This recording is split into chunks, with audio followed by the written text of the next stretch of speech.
The modern student loan system was born, creating incredibly confusing, complicated, and very predatory loans directed at teenagers. Where were the parents? I don't know where their parents were when they were signing the dotted line on these high-interest loans. Yeah, nobody does. See, as I stated in my video, the privatization of Sallie Mae and predatory student lending really took root in about 2004. So kids who were going to college in the 20-aughts and early 2010s, they're 80s and early 90s babies. And their parents, you know, our parents, millennials' parents, they had commercials on television saying, "It's 10 p.m.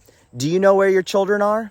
Because a lot of them didn't. They had commercials on television reminding them to hug their fucking children. So where were the parents when their kids were getting duped into signing predatory student loans? Nobody knows. But likely doing something that they felt was more important than parenting. Okay, not that it would have made much of a difference if they were around, because what were our parents doing in the 90s and early 20-aughts? Signing on the dotted line for mortgages they couldn't afford at ridiculous interest rates. Then at the end of the 20-aughts, early 2010s, they were filing bankruptcy on those mortgages with ridiculous interest rates they couldn't afford. Remember that whole housing bubble thing? I'm just gonna go out on a limb and say that they weren't exactly the people to give sound financial advice to their children. And the advice that they usually did give was you have to go to college and get a degree or you're gonna flip burgers for the rest of your life. And don't worry about the cost. You can just get loans and pay it off later. Because remember, they were also the credit card generation. And then you... Me? Every one of your videos, the background changes constantly, which tells me you're stopping your video, starting it again, stopping, starting, stopping, starting. Astute observation. Can't sneak anything by you. Are you fact-checking in between? Are you gathering talking points in between? Are you Harry Sisson Jr.?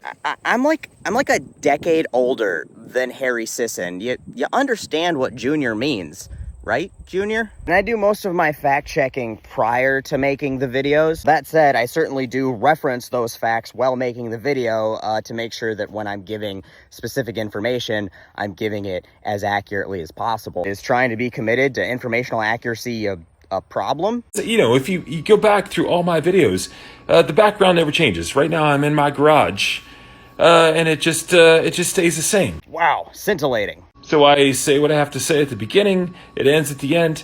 I'm always in the same place. There's no going to Google to get talking points in between.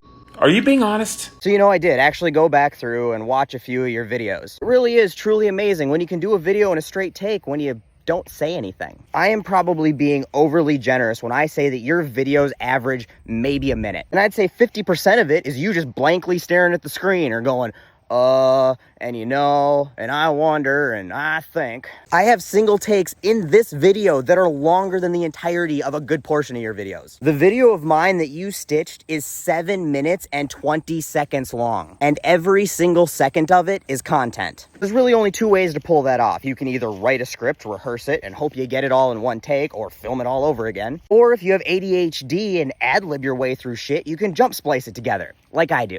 This style of filming also allows me to cut out all the ums, ahs, and dead space so I can fit as much content into a shorter period of time and don't burden you, the viewer, with painstakingly waiting for me to collect my thoughts for my next sentence. Furthermore, interesting, dynamic, quickly changing backgrounds keeps people engaged in content psychologically. I feel like trees, horses, puppers, and just random cool shit is probably a little bit more entertaining for viewers than your garage ceiling. See, I know I'd put that psychology degree to use one day, but hey, you do your content however you want. All I'm saying is that 470,000-ish people seem to appreciate the way I do mine. I did notice one of your videos had a dynamic background though. It was stuff going by outside the car window because you were stitching a video while driving, which seems very safe and responsible. Anyway, lastly, you pointed out that all of my videos are filmed in this fashion, which is true. Somehow that led you to the conclusion that I'm Googling talking points in the middle of my videos. What the fuck does that even mean? You realize a lot of my videos have nothing to do with political or controversial stuff, right? So what talking points would I be Googling when I'm telling you about Harley being my very first horse in our history together? Do you think HuffPost has an op-ed on the history of Harley? And how does any of that translate to me having a lack of authenticity or honesty? I'm just not connecting those dots. Now, I don't know if your video was trolling or clout chasing, or it was just one of those circumstances where you thought critical thinking wasn't necessary in this situation and you're just gonna let your subconscious Tourette's brain lead the way. But whatever the case may be, I hope I gave you the attention you were seeking. And I'll tell you what, just for you, if I ever need to muddle through a 30-second video where I don't actually say anything of consequence, I'll do my best to find an eggshell wall to stand in front of and hammer it out in a single take.